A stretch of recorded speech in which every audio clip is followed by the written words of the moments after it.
Paz do Senhor, meus irmãos, nós estamos aqui para a gravação de mais uma videoaula do canal EBD Estudo. Eu sou o professor Eduardo, estou aqui com o professor Diego. E juntos estaremos comentando a lição de adultos da CPAD. Estamos falando aqui da Congregação da Boa Esperança, setor 2, da Assembleia de Deus em Parnamirim, sob a direção do pastor Georgente Silva. Você que ainda não é inscrito no nosso canal, se inscreve, ativa as notificações, ativa o sininho, para que você possa estar recebendo aí em primeira mão todos os vídeos que aqui estão sendo gravados, estão sendo publicados em nosso canal. Então você comenta, compartilha, deixa seu like, nos ajuda para que esse canal possa ser compartilhado cada vez mais, entendido pela plataforma do YouTube, para que possa ser disseminada a palavra de Deus. Então você também vai estar contribuindo para a proclamação do Evangelho do nosso Senhor e Salvador Jesus Cristo. Amém? Desta feita estaremos comentando a lição de número 11, que tem por data 15 de dezembro de 2024. E o título dessa lição é A Promessa de Provisão. O texto áureo está em Mateus capítulo 6, versículo 25, a parte A, que diz: Por isso vos digo, não andeis cuidadosos quanto à vossa vida, pelo que haveis de comer ou pelo que haveis de beber, nem quanto ao vosso corpo, pelo que haveis de vestir. Verdade prática diz: o Senhor Jesus, o nosso amigo fiel, preenche todas as nossas necessidades físicas, emocionais e espirituais. Glória a Jesus. A leitura bíblica em classe você vai estar fazendo na sua sala da Escola Bíblica Dominical, juntamente com o seu professor. Você que é professor estará fazendo com seus alunos. Está lá em Mateus, no capítulo 6, do versículo 25 ao versículo 31. Então, nesta lição nós temos 3 objetivos. O primeiro é conscientizar de que o Senhor provê as necessidades básicas dos seus filhos. Enfatizar, o segundo objetivo, enfatizar que o Senhor Jesus é a solução para o mal da ansiedade que assola o mundo. E o terceiro e último objetivo é explicar a provisão divina no âmbito espiritual. Glória a Jesus. Na introdução, o autor vai dizer: nesta lição estudaremos a promessa de provisão para o crente em suas necessidades. Nessa lição desse trimestre, nós estamos vendo várias promessas que o Senhor fez para todo aquele que nele crê, para todo aquele que crê na palavra de Deus, na Bíblia Sagrada, que tem ela como seu manual de instrução para a sua vida cristã. À luz de Mateus 6, percebemos a importância que o nosso Senhor dá a todas as esferas da natureza humana. Então nós vemos que o Senhor, Ele cuida de cada um de nós nos mínimos detalhes. E no momento em que nós passamos a buscar conhecer mais o Senhor através das Sagradas Escrituras, nós vemos cada vez mais o agir de Deus, o agir dele nos mínimos detalhes na vida de cada um de nós. O Salmo de número 90, versículo 2 diz: ensina-nos a contar os nossos dias de tal maneira que alcancemos corações sábios. Então essa é uma forma de nós vermos os detalhes que acontecem em nossas vidas cada dia. Ensinar a contar os nossos dias é você viver o dia de maneira que você possa perceber os detalhes. Não viver no automático, como muitas pessoas vivem atualmente. Acorda, toma café, vai trabalhar, volta, dorme, acorda. Então, as pessoas vivem de uma maneira que a gente pode dizer assim, no automático, e não para perceber os mínimos detalhes e, às vezes, deixa de perceber o cuidado de Deus na vida de cada um de nós. Então, estaremos falando sobre isso nesta lição. Amém. E no primeiro ponto da nossa lição, que temos como tema a provisão das necessidades básicas, o primeiro tópico, no primeiro ponto, esse primeiro tópico nós vamos ver o subtítulo Não Fiqueis Ansiosos. Então, o comentarista da lição começa essa lição abordando pelo problema que a falta de confiança na provisão de Deus produz. A falta de confiança na provisão de Deus produz a ansiedade. Algum especialista na área já falou que a ansiedade é o sintoma de uma preocupação com o futuro. A depressão é a falta de sabedoria para lidar com o passado. E o que temos hoje é uma epidemia de problemas decorrentes da ansiedade. Mas aqui quem está dizendo que não precisamos ficar preocupados é o próprio Senhor Jesus. E isso é importante, porque se nós acreditarmos que a provisão da nossa casa depende do nosso esforço, nós vamos ficar preocupados, porque pode faltar, né, de nossa parte. Mas se nós entendermos que, em última instância, quem abre a porta é Deus, quem dá a saúde para o trabalho é Deus, quem dá a sabedoria é Deus, quem dá a experiência é Deus, quem dá todas as ferramentas físicas e espirituais necessárias para produzir é Deus. Nós vamos entender que a provisão não vem do esforço do nosso braço, mas, em última instância, é do Senhor. Se nós entendermos isso, vamos descansar e deixar de lado a ansiedade. Veja o que o próprio Jesus fala em Mateus 6, 25a. Por isso vos digo, não andeis cuidadosos quanto à vossa vida, pelo que haveis de comer ou pelo que haveis de beber, nem quanto ao vosso corpo, pelo que haveis de vestir. Então, nesse primeiro ponto, explorar essa realidade de que, se nós continuarmos acreditando que quem provê para nossa família somos nós, não, mas somos provedores. Esse é um chamado que temos. Mas precisamos entender que, em última instância, é de Deus que deve vir a nossa provisão, não do esforço do nosso braço. Amém. Não é sobre as nossas forças, sobre o que nós podemos fazer, é sobre a misericórdia de Deus, sobre a graça, né, sobre as nossas vidas que Ele nos concede, né?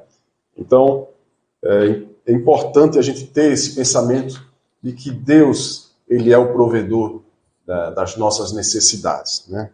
Jeová Jireh. O segundo subtópico fala provisão do alimento diário. E aqui ele vai citar o versículo 26 do capítulo 6 de Mateus, que diz: olhai para as aves do céu, que não semeiam, nem secam, nem cegam, nem ajuntam em celeiros, e vosso Pai Celestial as alimenta. Não tendes vós muito mais valor do que elas? Né? Este texto bíblico do Mateus capítulo 6, né, faz referência ao Sermão do Monte, que o próprio Jesus Cristo estava transmitindo esses ensinamentos. No capítulo 5, 6 e 7 de Mateus, Jesus vai estar falando, ensinando no Sermão do Monte. E ele cita aí a questão do alimento, a provisão do alimento, né? E lá no final do capítulo 6, no versículo 33, Jesus vai falar, né? Mas buscai primeiro o reino de Deus e a sua justiça, e todas essas coisas vos serão acrescentadas, né? E já faz referência lá ao que ele estava falando. Não vos preocupeis com o que haveis de beber, com o que haveis de comer, com o que haveis de vestir, né? Então, se você buscar colocar Deus sempre em primeiro lugar na sua vida, o reino de Deus e a sua justiça, essas coisas, né, são consequências de uma vida de retidão diante do Senhor. É uma promessa que o Senhor faz de provisão para as nossas vidas, né? E é interessante a gente lembrar de quando o maná foi dado ao povo de Israel no deserto. E o Senhor falou que eles não podiam guardar para o outro dia. E é interessante a gente perceber que muitas pessoas, quando ela tem abundância, ela se esquece de buscar Deus. E o maior intuito da criação do ser humano, pelo nosso Deus, é o relacionamento com Deus. Então, no momento que muitas pessoas se veem numa situação de bonança, uma situação favorável na sua vida, ela muitas vezes acaba se esquecendo de Deus, acaba se esquecendo de ter um relacionamento pessoal com Deus, né? Isso afeta a sua vida espiritual. E o Senhor falava, não guarde para que o alimento para o outro dia. Porque se eles guardassem, no outro dia eles não iam buscar a presença do Senhor. Eles não iam presenciar o agir de Deus na vida deles, né? E o Senhor, ele queria ter essa proximidade e sempre quis, né? Fez o homem para ter esse relacionamento com ele. Mas devido ao pecado, afastou o homem de Deus. Até os dias de hoje, né? Estamos somos separados pelo pecado, mas em Cristo nós conseguimos reatar essa ligação com Deus na cruz do Calvário, quando Cristo morreu e entregou a sua vida por cada um de nós. Amém. E o terceiro ponto desse primeiro tópico é a provisão da vestimenta. Veja que falamos da provisão do alimento e agora da vestimenta. Nesse mesmo sermão, nós vemos que Jesus comparou Salomão em toda a sua riqueza aos lírios do campo, dizendo que Salomão, mesmo com todo o seu poderio econômico, não se vestiu como qualquer um dos mais simples lírios do campo. Jesus queria ilustrar a realidade de que a riqueza, o poder, a influência que geralmente provocam no ser humano sentimentos que o afastam de Deus, uma vez que a confiança, porque Jesus disse que onde estiver o seu tesouro, aí estará também o seu coração. É só para a gente entender que essas coisas precisam ter a hierarquia correta no nosso coração e que alimento, vestimenta são coisas que Jesus garantiu que o nosso Pai Celestial faria questão de cuidar. Então, muitas vezes nos pegamos a nós mesmos achando que tudo depende do meu esforço somente. Então, para a gente entender bem a relação de provisão e esforço pessoal, é preciso entender que existe aqui uma cooperação, existe uma responsabilidade individual em prover para as nossas famílias. Mas essa responsabilidade, queridos, precisa ter a clareza de que, em última instância, eu repito, é o Senhor quem provê, Ele é o nosso provedor. O comentarista da lição fala muito bem aqui no segundo parágrafo. Em relação ao ser humano, Deus interage de uma maneira muito pessoal com ele, de modo que também lhe provê as vestimentas. Eu acho que cabe aqui um conto judaico, eu conto rapidinho, em um minuto, um conto judaico de sabedoria, e que diz que dois judeus muito ricos estavam na sinagoga, na saída ali, discutindo sobre a riqueza. E ele disse, olha, Deus dá o talento, mas tudo que eu consegui foi pelo meu esforço. Tudo que eu tenho foi aqui, ó, a força do meu braço, a minha inteligência. E eu disse, não é bem assim. Foi o Senhor que concedeu, porque muita gente com mais talento, mais inteligência não consegue. É o Senhor quem concede. E aquele homem orgulhoso insistia que tudo vinha do esforço e da sua inteligência. Mas, embora reconhecesse que foi Deus quem deu essas coisas. Então, no caminho para casa, ele vinha pensando e se esqueceu de uma lei que existia na cidade em que eles viviam, porque por conviver com muçulmanos, ele não podia entrar no bairro muçulmano. E pensando naquela discussão, ele esqueceu e entrou. E a pena para quem violasse a fronteira, os limites das cidades, era a morte. E aí, ele era um homem muito influente, foi levado ao governador daquela cidade, daquele estado, e ele disse, olha, você sabe que a pena para esse crime de invasão da área muçulmana por um judeu é morte. Mas você é um homem muito influente, eu tenho uma proposta. Você vai transferir toda a sua riqueza e vai entregar tudo que você tem para o governo e você vai ficar livre da pena de morte. E ele, muito triste com aquilo tudo, assinou o contrato que aquele governador fazia e foi para casa pobre. E tudo que tinha estava agora nas mãos daquele governo. E no caminho para casa ele, Senhor, meu Deus, tenha misericórdia de mim, perdoe a minha arrogância. E, queridos, para resumir a história, houve um incêndio e aquele contrato se queimou. Então o homem estava rico na sinagoga, depois ficou pobre, não tinha mais nada. E depois da oração, reconhecendo que tudo vinha de Deus, ele voltou a ser rico de novo. Então esse é um conto judaico que aponta para a realidade bíblica de que tudo que temos e somos é por causa da misericórdia, bondade e provisão de Deus. Então por que estar ansiosos com o que comer e com o que vestir? Glória a Deus. Entrando no segundo tópico, tem por título a provisão das necessidades emocionais. E o primeiro subtópico fala que somos seres integrais. Sabemos que nosso Deus é formado pela Santíssima Trindade, não é? Pai, o Filho e o Espírito Santo.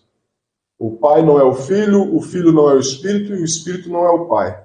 Mas o Pai é Deus, o Filho é Deus e o Espírito é Deus. Essa é a Santíssima Trindade. E nós, seres humanos, também temos uma tricotomia, né, chamada tricotomia humana. São 3 partes, que é corpo, alma e espírito. Mas os 3 são únicos, né? Eles são integrais, são todos ligados. Não é como a Santíssima Trindade, onde existem as 3 pessoas. Nós somos seres integrais. Então nós temos necessidades físicas, emocionais, né? Portanto somos seres inteiros. Então, nós, como seres humanos, né, temos um corpo, onde ele é formado, né, por células, por DNA, material genético, tudo isso, no grego que se chama soma. A nossa alma, que é onde estão as nossas emoções, né, as nossas vontades, a alma no grego se chama psique, e o espírito, do grego é a pneuma, que é a respiração, é o fôlego da vida que nós recebemos do Senhor, né?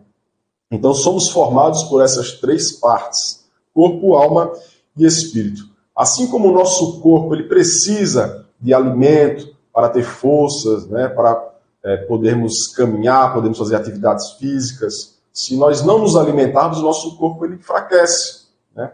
E dependendo da quantidade de dias que nós ficarmos sem comer, sem beber água, nós podemos chegar a falecer no nosso corpo, morrer a morte física do nosso corpo, né? Acabar com a vida do corpo.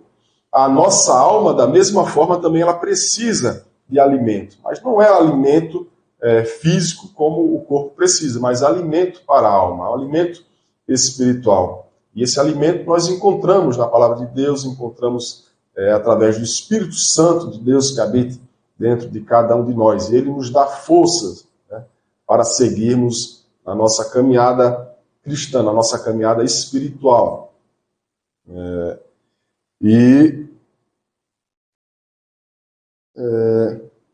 O tópico vai falar, assim como o corpo, a alma deve ser cuidada, preservada de maneira irrepreensível. A forma como lidamos com nós mesmos transborda para a forma como agimos com os outros. Então, como nós somos seres inteiros, está tudo interligado.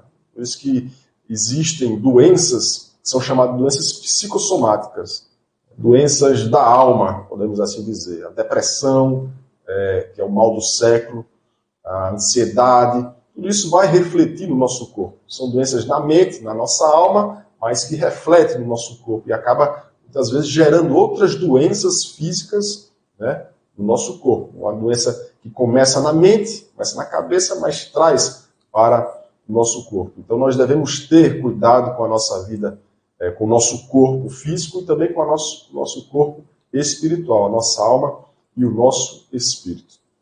É verdade. E no segundo ponto nós vamos ver a ansiedade no mundo. Não é novidade para a maioria das pessoas que vivemos em um tempo em que há muita ansiedade. É uma conjuntura de valores que levou a sociedade a adoecer de forma coletiva. Mas a solução sempre está na sabedoria das Escrituras, em Deus, o Criador do homem. Quanto mais ele se afasta daquilo que Deus idealizou, mais sofrimento ele busca ou ele recebe em si mesmo.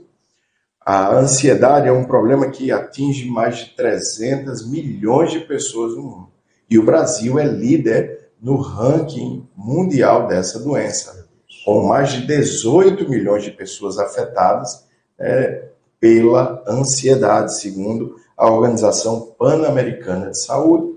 Então, é um fato concreto, queridos. E, infelizmente, os cristãos não estão totalmente isentos de também experimentar problemas nessa área.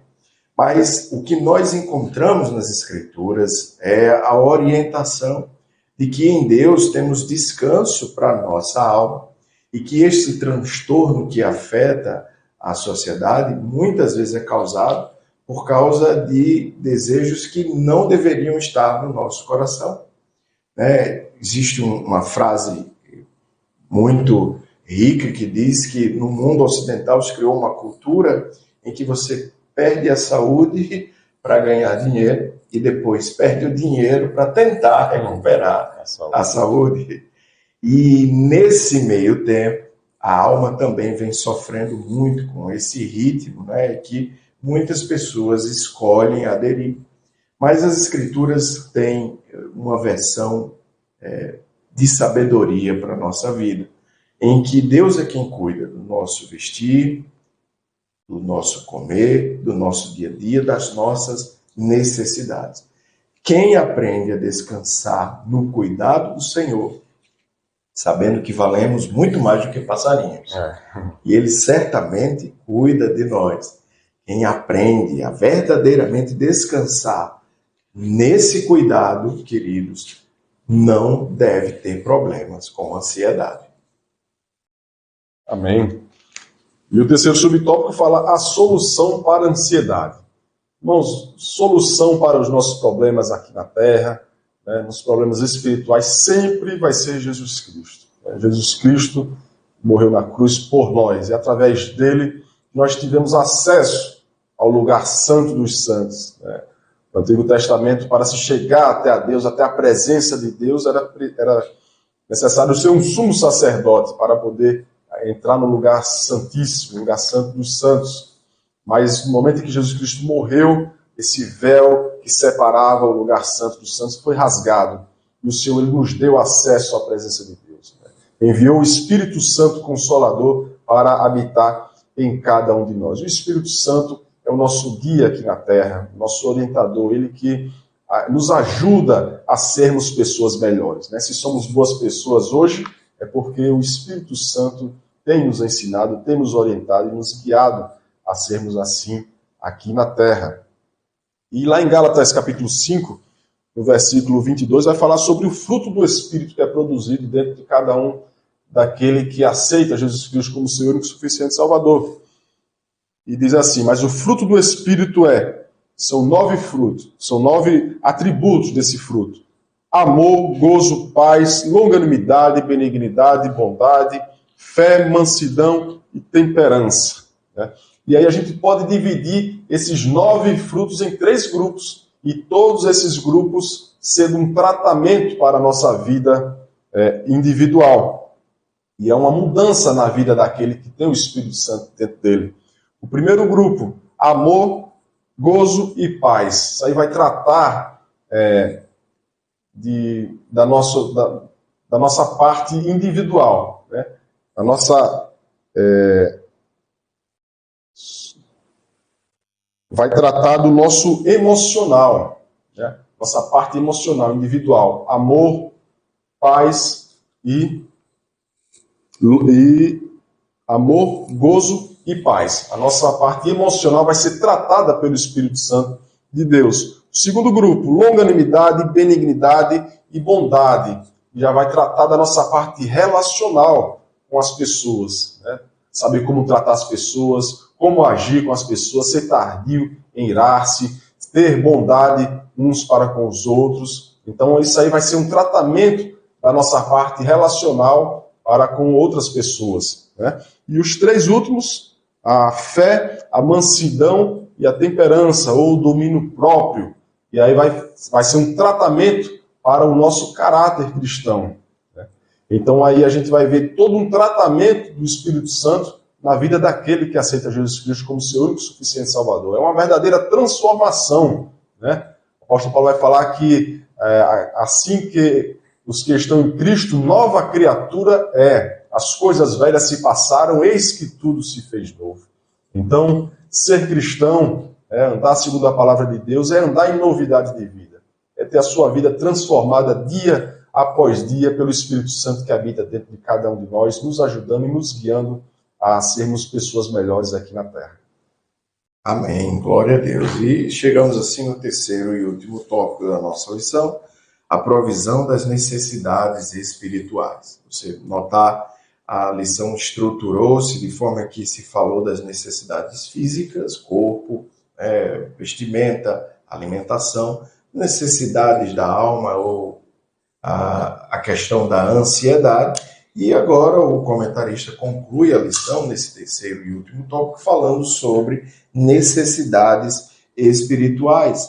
E quando nós olhamos para o plano da redenção, vemos que essa é a prioridade de Deus, embora ele não descuide de nenhum dos outros aspectos das nossas necessidades, a prioridade, na verdade, é a nossa plenitude espiritual. É interessante observar que quando Jesus caminhou sobre a terra, ao fazer muitas vezes milagres, ele orientava para que aquilo não fosse publicado. E, a uma primeira vista, parece não fazer sentido que alguém que quer ser conhecido peça que o milagre que ele havia feito não fosse propagado. Mas isso é uma demonstração de que a preocupação primeira de Jesus não era com o material, o corpo ou as questões de doenças físicas, mas o cerne da sua missão era a salvação espiritual do homem. Lázaro foi ressuscitado, mas morreu. O cego de Jericó voltou a ter vista, mas morreu. De forma que, se essa fosse a parte principal do ministério de Jesus, teria sido muito superficial. Mas o ministério de Jesus é profundo e o objetivo central dele, queridos, apesar de, mais uma vez, não descuidar das questões do corpo e da alma, é a questão espiritual. Paulo nos ensina que devemos olhar para o que não se vê, manter o nosso foco naquilo que é espiritual, porque é eterno. Romanos 5,12 diz assim: pelo que por um homem entrou o pecado no mundo, e pelo pecado a morte, assim também a morte passou a todos os homens, por isso que todos pecaram. O centro do ministério de Jesus é a redenção e a vida eterna por causa do problema do pecado. Se você olhar de forma mais holística, vai perceber que falamos até agora de problemas do corpo, necessidade do corpo por causa do pecado, a necessidade de comer e se vestir por causa do pecado. Os problemas de ansiedade na alma são por causa do pecado. Então, em última instância, esse é o cerne do ministério de Jesus, da redenção, é nos livrar da morte espiritual e das consequências do pecado. A necessidade de salvação é a maior e mais importante de todas as nossas necessidades, que só pode ser suprida pela obra de Cristo Jesus. Glória a Jesus. Segundo subtópico, fala da necessidade da presença e direção de Deus. Né? Então, é algo, como a gente já falou aqui, né, que é necessário para a nossa vida, ter um relacionamento com Deus. Nós somos criados para ter esse relacionamento, e esse relacionamento foi perdido através do pecado, como o nosso professor Diego bem falou aqui. O pecado trouxe as consequências para a humanidade. Nós não fomos imputados a condenação por causa do pecado. Esse pecado foi imputado em Jesus Cristo na cruz do Calvário. O ser humano era para ter sido morto ali, no momento em que desobedeceu no Jardim do Éden. Mas não foi imputado à sua criação, a Adão e Eva, mas foi imputado na pessoa de Jesus Cristo, nosso Senhor e Salvador. Né? Mas as consequências do pecado vieram sobre nós.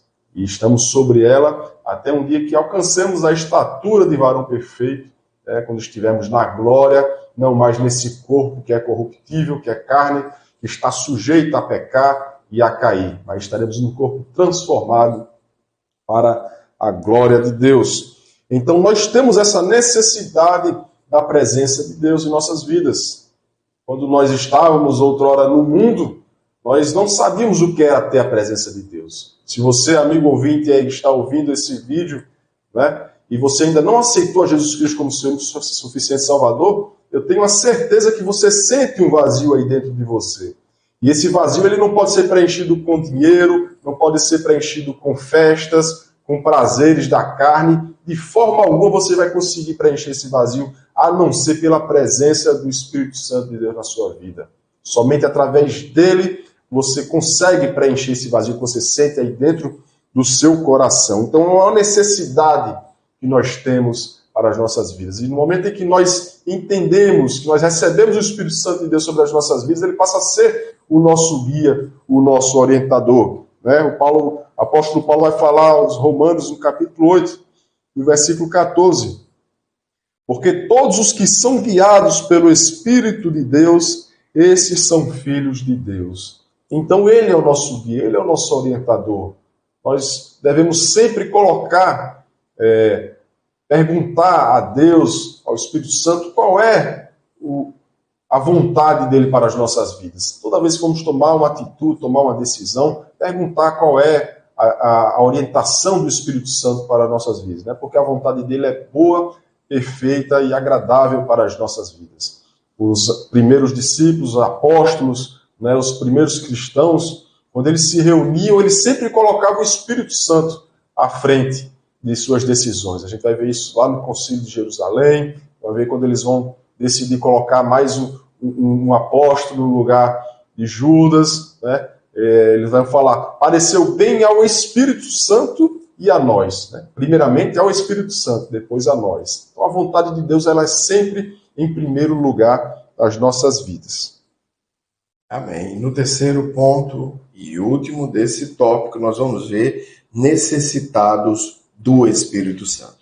E o comentarista começa dizendo a direção do Espírito Santo é indispensável, mas fundamental ainda é a presença do próprio Espírito em nós. Já dizia o salmista, não retires de mim o teu Espírito Santo.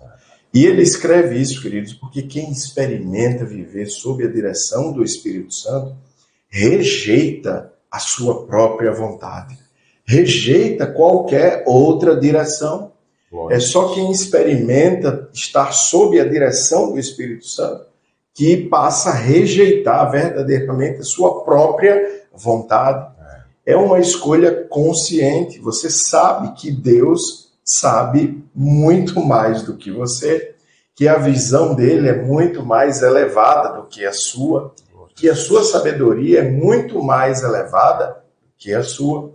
Então, é uma questão de maturidade cristã também, entender e se sujeitar à direção do Espírito Santo. Perceba que o próprio Jesus é cheio, é ungido e cheio do Espírito Santo para cumprir o seu ministério. Quanto mais nós, para cumprirmos a vontade de Deus, queridos, precisamos do Espírito Santo de Deus. A verdade é que muitas pessoas não dão ouvidos como deveria ao Espírito Santo. No momento em que aceitamos Jesus, nós recebemos o Espírito Santo. E a partir daquele momento, ele já fala aos nossos corações. A questão é o quão dispostos estamos nós de nos sujeitarmos à sua vontade. E é disso que se trata. Se queremos experimentar o gozo, paz e alegria que provém do reino de Deus e a sua justiça, precisamos entender que é um fruto do Espírito, é a ação dele e a nossa vontade de se sujeitar que vão nos fazer experimentar cada vez mais em profundidade amor, paz, gozo, benignidade, mansidão, domínio próprio, o fruto que a ação do Espírito Santo traz, como falou nosso professor Eduardo aqui, é ele que produz essas coisas, não é a nossa disciplina, não é o nosso esforço, não é a nossa capacidade, mas é quando nós entendemos que a ação do Espírito Santo, que nós vamos fazer como um salmista, quando na nossa vida faltar a direção do Espírito Santo. Não retires de mim o teu Espírito. Glória a Deus. E concluindo, meus irmãos, nós podemos entender nessa lição, Deus ele provê todas as nossas necessidades. Ele está pronto para nos ajudar, para chegar com providências. Ele quer que nós percebamos a nossa total dependência dele todos os dias, né? E se for necessário que nós vivamos ali sempre no limite, mas que nesse limite nós possamos perceber o agir de Deus, perceber a nossa dependência dele, é assim que nós vamos viver, né? Então todos nós temos um limite, Deus sabe trabalhar na vida de cada um de nós, mas ele provê as nossas necessidades, né, como diz o autor, necessidade física, nossas necessidades emocionais, nossas necessidades espirituais, tudo isso Deus ele tem para prover na vida de cada um de nós, na vida daquele que se entrega, né? Se entregar realmente de corpo, alma e espírito, para você poder vivenciar, para você poder perceber tudo isso na sua vida, para você perceber o agir de Deus na sua vida. Tem que se entregar de corpo, alma e espírito. Deixar que o Espírito Santo seja o nosso guia, tome as nossas decisões, as suas decisões, né? E aí você vai poder experimentar, né, uma experiência individual entre você e Deus. E aí somente você pode fazer isso. Você tem que dar o primeiro passo, você tem que buscar, bater, né, e abrir-se-vos-á, né? Buscar e achareis. Glória a Deus. Então depende também de você tomar uma atitude, uma decisão e buscar ao Senhor enquanto ainda se pode achar. Então, amigo ouvinte, nós agradecemos a cada um de vocês que está nos assistindo, que está compartilhando esse vídeo, que você possa continuar nos ajudando no nosso canal, né? Ativa aí as notificações, curte esse vídeo, compartilha para que essa videoaula possa alcançar várias vidas e outras pessoas também possam ter a sua vida transformada pelo poder do nosso Senhor e Salvador Jesus Cristo e pelo Espírito Santo de Deus. Bom dia, quer falar mais alguma coisa? Deus abençoe e até a próxima oportunidade, se o Senhor permitir. Amém. Deus abençoe a todos.